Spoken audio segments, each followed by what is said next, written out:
Good evening and welcome to tonight's program. I'm Mary Hartnett, Executive Director of Clean Elections Minnesota.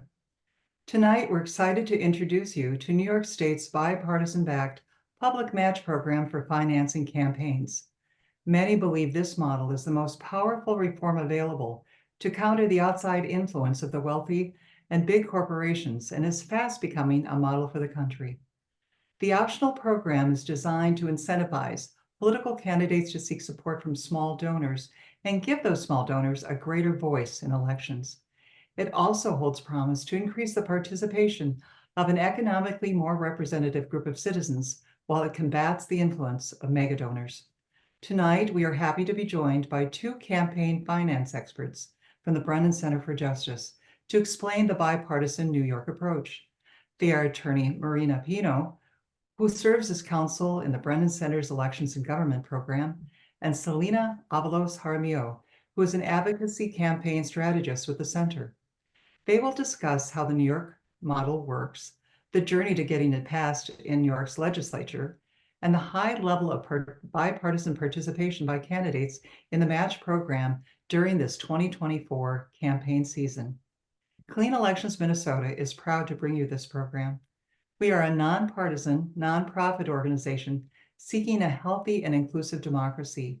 We educate and advocate for expanded voter access, transparency, building trust in elections, and reforms limiting the power of wealthy donors and special interests.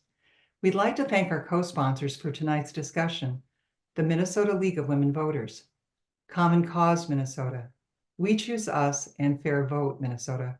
These groups are important players in the work to strengthen Minnesota's democracy, and we're grateful for the support of this webinar.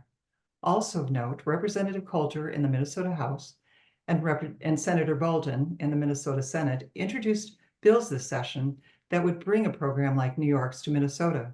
We have a link to the bill and bill numbers in the chat. Clean Elections Minnesota and our co-sponsors support models like these that elevate the power of small donors in our electoral system.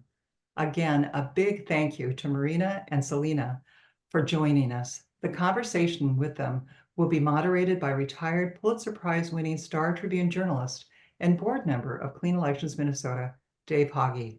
Dave? Hey, thanks, Mary. And Celina and Marina, welcome. We're so delighted that you could join us tonight here in Minnesota.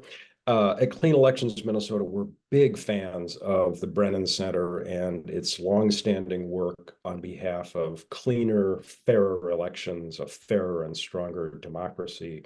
And so we're really just delighted that you could take the time to be with us tonight and discuss public match, public financing. Before we dive into some of the big policy issues, I wonder if we could take a minute for you to just describe how the New York program works in a nutshell, the public finance of campaigns, the public match, how it works in a nutshell. Sure. Marina, I'll start with this one. But first, I did want to thank you for welcoming us here tonight, Dave, and for the super kind introduction, Mary. We are so excited to talk about small donor public financing and the impacts it has on communities. It's really been a privilege to talk with folks over the last few months about the future of small donor public financing out here in Minnesota, and including Clean Elections Minnesota and the We Choose Us coalition. So we really are just so thrilled to see the work that you all have been doing. To answer your question, Dave, in a nutshell, small donor public financing is a voluntary fundraising option for candidates. So if candidates choose to use it, small donations they receive from their constituents within the community, they get matched with public funds at a multiple rate. This model really incentivizes candidates to seek support from everyday folks, not just a few big donors. And I'll just briefly flag public financing exists in several other forms too, beyond small donor match. So other programs can offer qualifying candidates block grants, or they can provide residents with vouchers that allow them to assign public funds to participating candidates. All of these forms of public financing really help candidates run campaigns focused on the people that they're running to represent. Got it. Celina, is there anything that you would add to that quick description of the program? No, I think Marina described it perfectly. All right, great. Well, public financing of campaigns and the public match program in New York in particular, these are programs that are designed to offset the power of big money in politics. Can you explain how mega donors affect our politics, how they affect our democracy, and why it's important that we take steps to offset the influence of big money in our elections? I can jump in here, but first, thank you again, Mary and Dave, for allowing us to speak to you all today. And this is a really important question because it explains why public financing is important. So this year is expected to see one of the most expensive elections in history, if not the most expensive. According to a recent report by Open Secrets, outside spending in the 2024 federal races is expected to outpace all previous election cycles. In fact, as of mid-January, outside groups and super PACs have contributed nearly 318 million in spending for presidential and congressional races.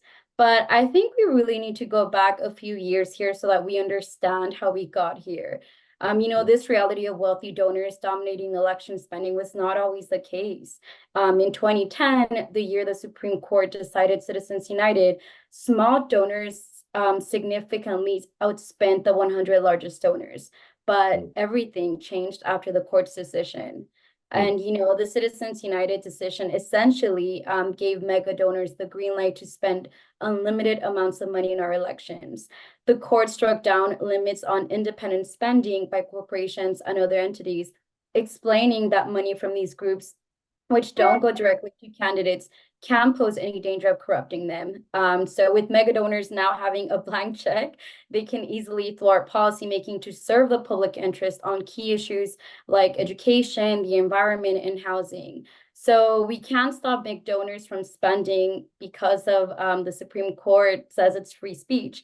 But what we can do is promote solutions that give everyday voters and donors more of a fighting chance to have their voices heard. So this is where public financing comes in. And right now, that's the best tool that we have available to dramatically transform the role that everyday voters have in our politics. Great, thank you.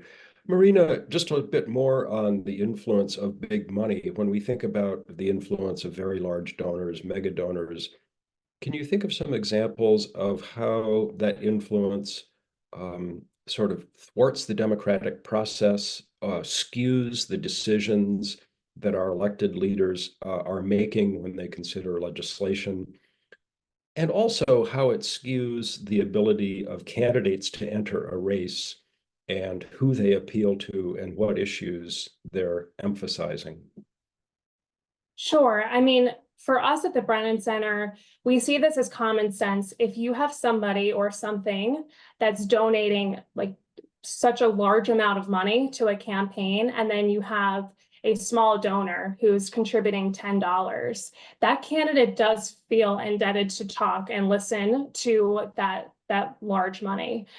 So it really comes down to like how these policies are being made.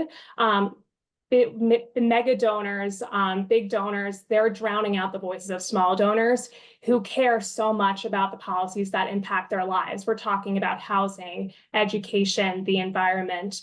But when they're getting drowned out, they don't have that platform for them to feel like they're connecting with candidates, and candidates then in turn also when they're campaigning, they're spending their time dialing for big dollars. They're not actually like, they are out there in the community, but then they also feel like they need to raise competitive sums to compete in this post-Citizens United world.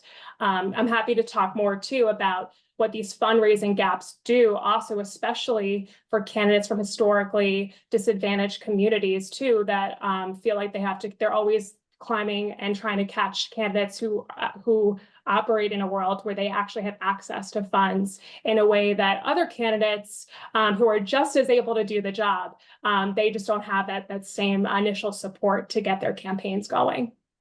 Sure. I'd like to come back to that in a moment, the idea of candidates from historically disadvantaged communities. But before, could you say just a little more about how this reform, how public campaign finance changes the dynamic between candidates and donors and constituents? Yes, absolutely. And I'll take this one. At a time when billionaires have more influence over politics than ever, public financing specifically can address that imbalance head on by boosting small contributions from constituents.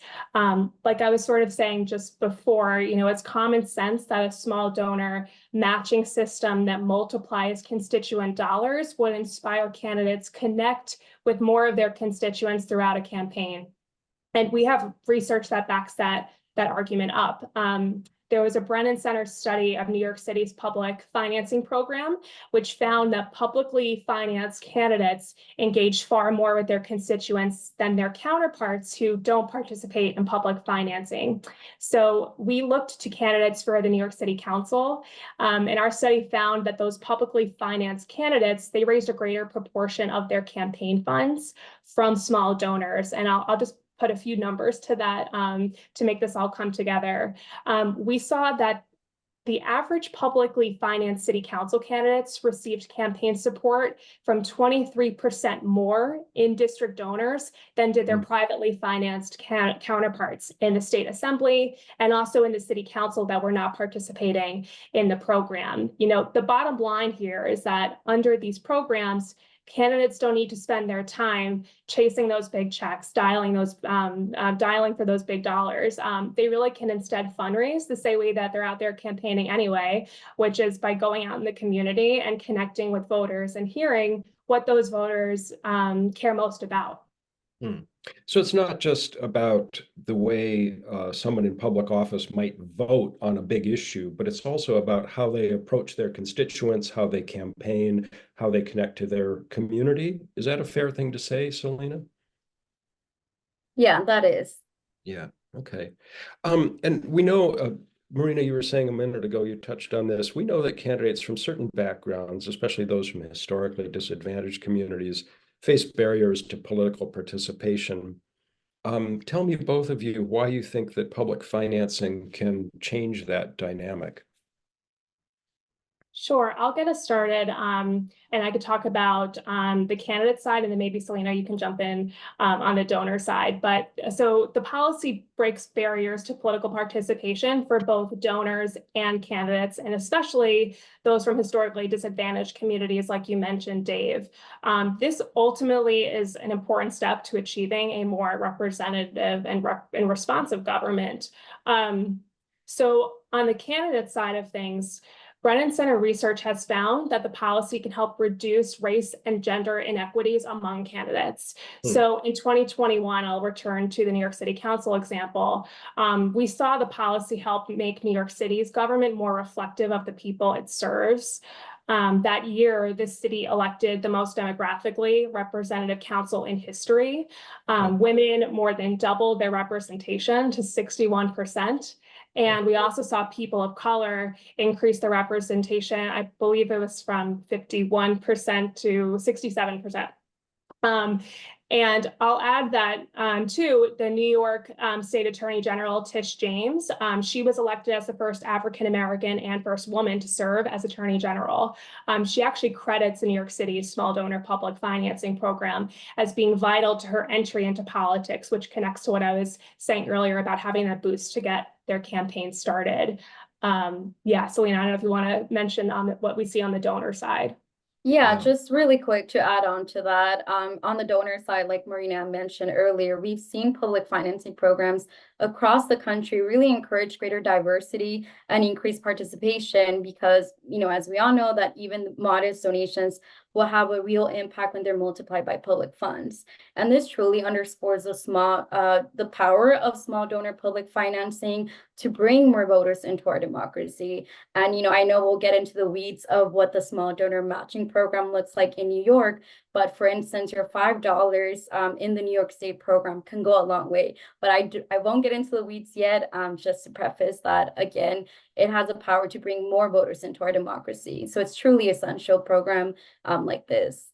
Sure. Well, this is fascinating, the idea that this model can not just change the way politicians vote, but change the way they interact with their communities and the way citizens interact and participate in their democracy. Just a detail question for either one of you. And I know the New York program is new, but do we have any evidence that it has increased political participation by folks who didn't participate before, has increased political contributions or donations by folks who otherwise felt sort of shut out or turned off from the system? I know the system is new and maybe we don't have the data yet, but I just thought I would ask. Yeah. Yeah, I'm happy to jump in. Like you mentioned, it is such a new program, and candidates haven't even received their first public funds yet. But I can share, our preliminary analyses of early fundraising data at the Brennan Center. We looked at the candidates' January 2024 fundraising disclosures. Those disclosures indicate that publicly financed legislative candidates who also ran in the most recent legislative elections, so that's 2022, they're already raising a greater share of campaign funds from small donors this cycle compared to the same time in 2022. But again, those are preliminary analyses. We're not there just yet, but that's something that we're excited about heading into the next disclosure deadline, which, Celina, I believe it's March 15th, so we're days away from that. Right. Right. Okay. Well, let's move into sort of the nuts and bolts about how this model works. As you know, we're looking at it in Minnesota. As Mary said at the outset, we have legislation introduced at the state legislature, unlikely that it will pass this year. But it's a bit of a new concept to our friends here in Minnesota. So maybe you could explain sort of the mechanics of how it works in New York. And let's start by asking, how do candidates sign up for the public financing public match program? Sure. I always love this question as like a helpful table setting exercise. Yeah, I'm happy to start here. So I'll just quickly mention too, as we've said, the program is completely voluntary and it's available for certain candidates. So those are for governor, lieutenant governor, attorney general, comptroller, Senate, and assembly. So now that I've done the throat clearing there, if a candidate is running for one of those positions, they have to register for the program 4 months before the primary election. And by registering, they have to fill out certain paperwork with the state's Public Campaign Finance Board, which is the agency overseeing the program in New York State. In addition to the paperwork, the candidates also have to agree to meet the program's requirements. There are a few, but I'll just highlight a couple or three. So some of those requirements include obtaining a place on the ballot, completing required compliance trainings, and also meeting a fundraising threshold. So it can't just be that if you want to participate in the program, you automatically receive public funds. So those fundraising thresholds vary by the different offices that I mentioned up top. It's the highest for a candidate running for governor, and it's lower for legislative candidates. And I'll flag something unique for the New York program that we're very excited about at the Brennan Center. So the program, it really does consider the socioeconomic diversity of New York State. So in districts with lower median incomes, the dollar amount of that qualifying threshold for legislative candidates specifically is reduced, but the number of contributions has to remain the same. But, that's something that we are excited about too. It takes into account how different and vast New York State is. And that calculation is based on publicly available census data, which the Public Campaign Finance Board has to post on their website as well ahead of an election cycle. Right. Okay. Celina, let's go a little deeper on the nuts and bolts of this. Can you give us an example of how it might work for one particular candidate? For example, how big is the match for any particular candidate? And can you sort of walk us through how this matching program works for an individual candidate? Yeah, that's a really great question. So the size of the match depends on whether the contribution, again, is for a statewide or legislative candidate.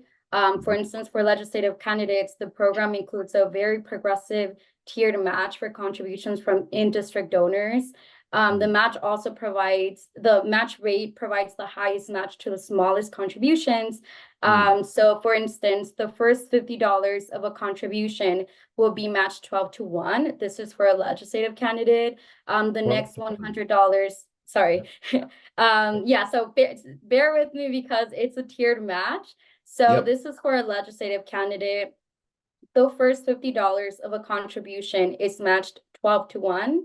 It's a 12-1 ratio. On the next $100, it will be matched on a 9-1 ratio. And the last $100 will be matched on an 8-1 ratio. So for example, if an in-district donor gives a participating candidate $25, let's say, that contribution will be matched 12-1 because it falls within that first tier of the sliding scale. With the match amount of $300, the total value of that $25 contribution to the candidate becomes $325. So again, if, you know, for instance, Dave, you find a candidate that you really like, you donate $25, they're running for a legislative office, your $25 would be matched 12-1. So you multiply 25 times 12, that equals 300. That's the match. But that adds your original $25 contribution. So again, can see it's a really big match. Your $25 turns out to be $325 that will then go to your preferred candidate. And, you know, maybe this candidate, you know, didn't have enough funding, you know, the first time they ran when this program didn't exist, but now this program exists and now they have a chance to fight back.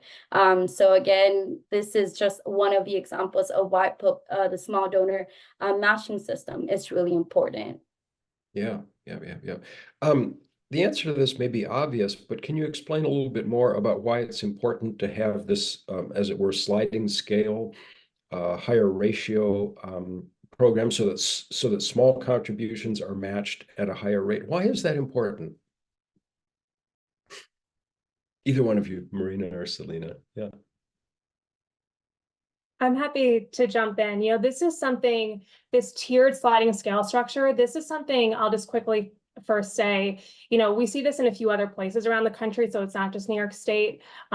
We've seen like other jurisdictions employ a variation on the sliding scale, including some in the Maryland counties and others in Washington, D.C.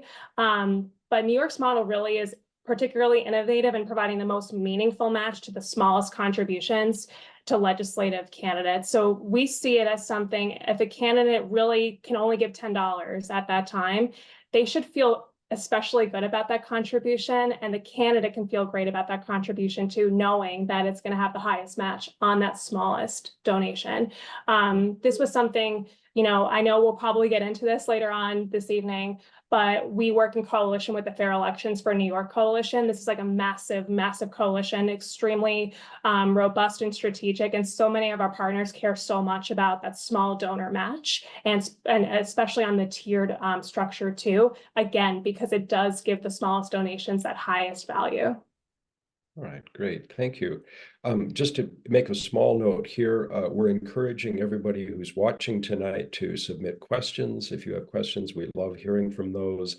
And in the closing 10 or 15 minutes of the conversation tonight, we'll turn to questions from our audience. Meanwhile, I understand that we have breaking news about the New York State program. Well, a couple of weeks ago, there are some early numbers on how the program is working in its first year and who's signing up. Either one of you, could you talk a little bit about what we know, what we just learned a couple of weeks ago about how the program's working so far? Yes, I can take that on. I mean, it's a really great time for us here in New York State, because well over 300 candidates for the state Senate and Assembly from across the political spectrum have registered in the program's first run for this 2024 cycle. This number is well over 2/3 of the total number of candidates who ran for legislative office back in 2022.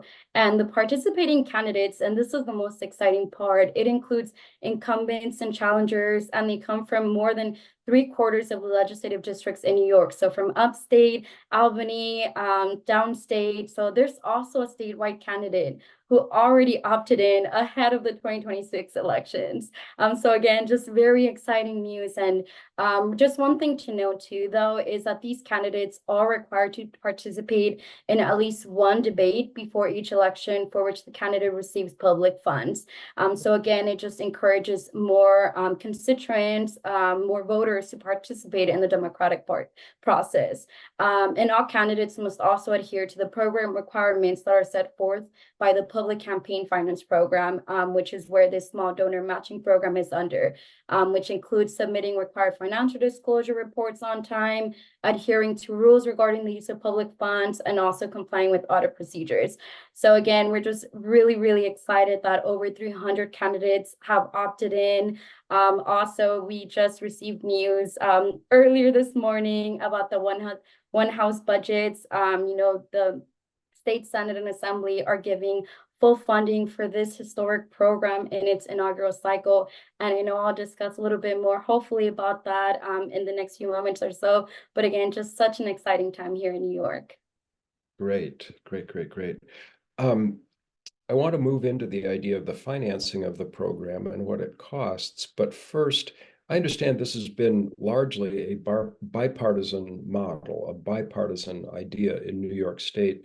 Does that carry through to the candidates who are registering to receive the public match? Are you getting parties from candidates rather from across the political spectrum? I'm happy to jump in on this. We are, and that's why, I mean, this is another thing we are so excited about. It's not just the numbers. It's not just like the, where these candidates are hailing from across the state. We're seeing this as both Republicans and Democrats. I mean, of those candidates that we can identify who have announced their affiliation in the Public Campaign Finance Programs database.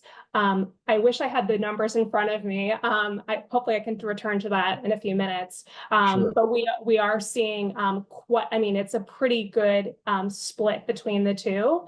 And with the note about the bipartisan support too, like Celina just mentioned, we saw the funding come in, at least in the one house budget proposal. So this isn't the final budget, but this is something that the Senate and the Assembly, they both had to agree to, respectively. And of course, those chambers consist of Republicans and Democrats. So we are really excited to see, again, just the vast diversity of those candidates participating. Sure. Well, here in Minnesota, we're struggling with some budget issues this year. So let's talk a little bit about the cost of this program. Can you tell us its estimated cost to the New York State budget? And do you have sort of an annual funding figure? And is it a significant share of total spending in the state of New York? Marina, do you want to take that? Yeah, I'll take that. And like Celina mentioned, this is such a timely question. I think if I can, I'll first talk about how the program is funded. I think that can also put the share in perspective too. So New York's public financing law sets forth multiple streams to fund the program. So that includes a $40 tax checkoff, the state's abandoned property fund, contributions from individuals and organizations, and lastly, the general fund. So New York is very much still in the thick of its annual budget process. The governor had allocated $114.5 million for the program in her executive budget, which she announced in January of this year. That number includes $100 million for public matching funds that can go to the participating candidates that qualify. And then $14.5 million for administrative support. That administrative support is really essential. That helps ensure the program can maintain the staffing and the technical infrastructure necessary to run the program. So, like Celina mentioned last night and very early this morning, the New York State Senate and Assembly released those one house budgets, and those proposals match or even exceed the governor's allocation. Right. But to bring it back to your question, the 100, let's say the governor and the legislature agreed to the $114.5 million this year to fund the program. That does represent a very tiny fraction of 1%. We're talking 0.05% or, that's I think it's 1 to 2,000 of the overall proposed budget in New York of $233 billion. So that's one way of looking at it. It's that small percentage of that larger budget. And again, it's having the multiple streams embedded into the New York law that also ensures that there's other ways to fund the program too. Right. Celina, anything you would like to add on that issue of the financing and paying for it? Okay, yeah. So where did New York State get the idea for public match, public finance? Were there other states that are already doing something like this, or is New York really a bit of a pioneer nationally in this program? Marina, you want to take that? Yeah, I'm happy to take that. So I will say New York really is innovative in its program. It's the first statewide program of its kind. That did not exist before New York State. There are plenty of other jurisdictions that have had other models. And those jurisdictions, we're talking about different counties, different cities. States also had different types of public financing programs. Of course, Minnesota's had a program on the books, but when we're talking about small donor public financing, that's where New York really truly is innovative. And I know I've mentioned them before, but the Fair Elections for New York Coalition really has organized over the last so many years. Forgive me for not having that exact number here, but to ensuring that New York adopts that small donor public financing program. I'm happy to talk about the reasons why the coalition really got excited and organized well around this idea. I'll also share, this was a multi-year process before New York State ultimately adopted the program. And one of our leading reports too at the Brennan Center, we had this report. I'm happy to share it in the chat. It's the case for small donor public financing. So we at the Brennan Center, we really pride ourselves. This is something we have cared so much about for so long, and we try to be at every conversation and talking about this program.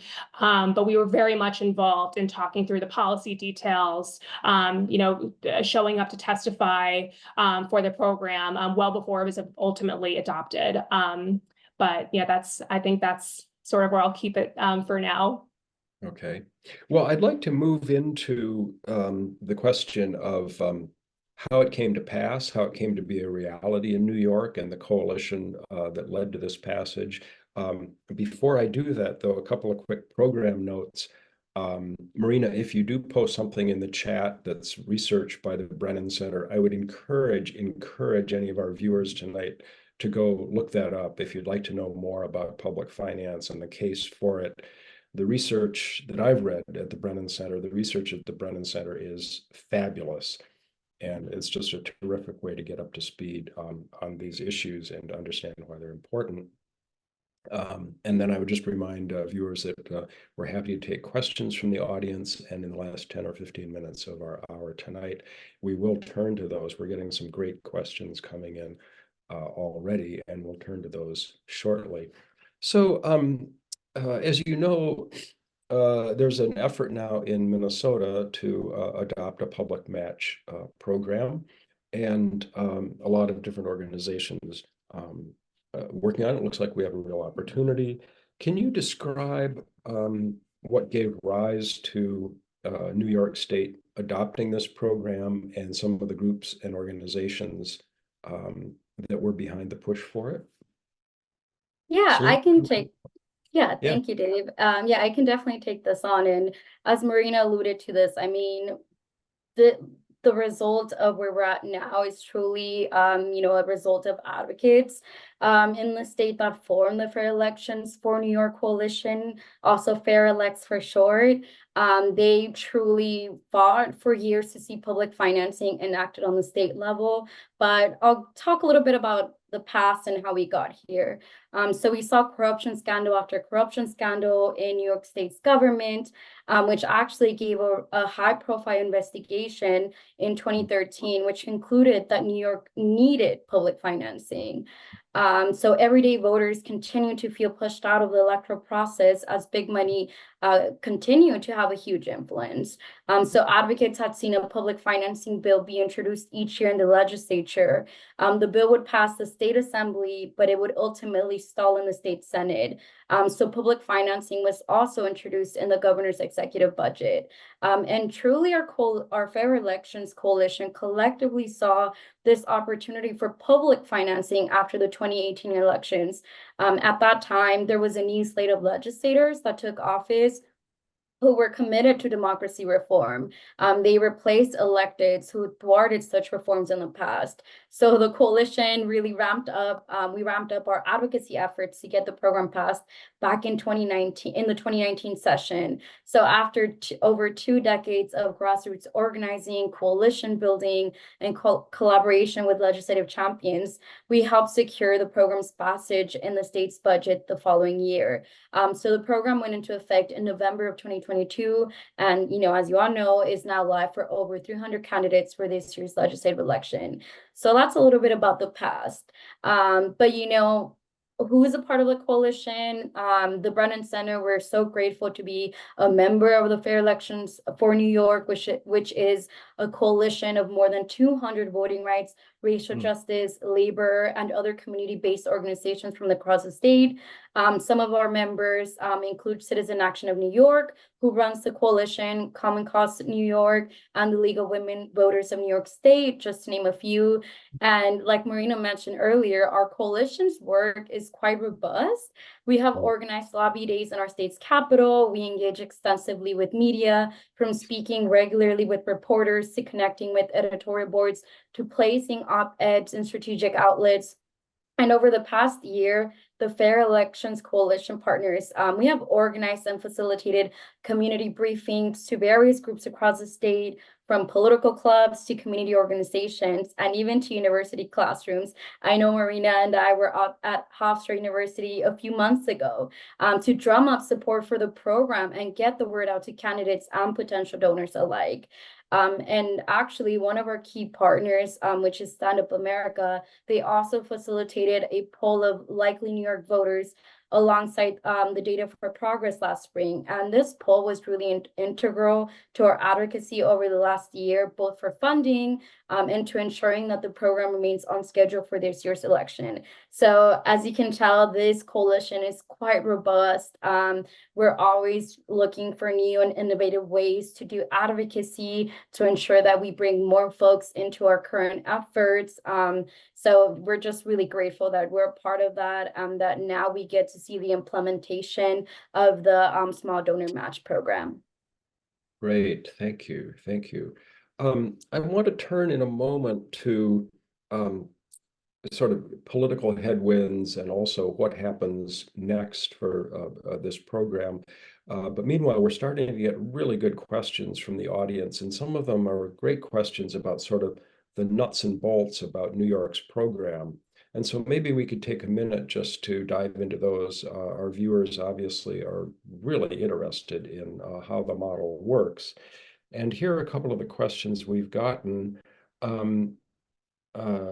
Does the program fund candidates only, or does it fund parties as well? And does it fund only candidates from the 2 major political parties, or are multiple parties eligible for the match?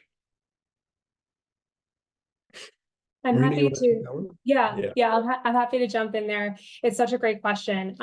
So the New York State program only matches candidates. It does not match parties.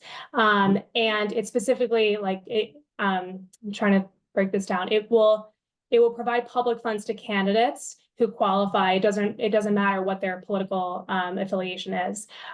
So that it's again, the candidates themselves of the statewide, the 4 different statewide candidates I flagged before, and then the 2 legislative seats or candidates. Those are what the program would be providing public funds to, regardless of their political affiliation. It just will not provide public funds to political parties.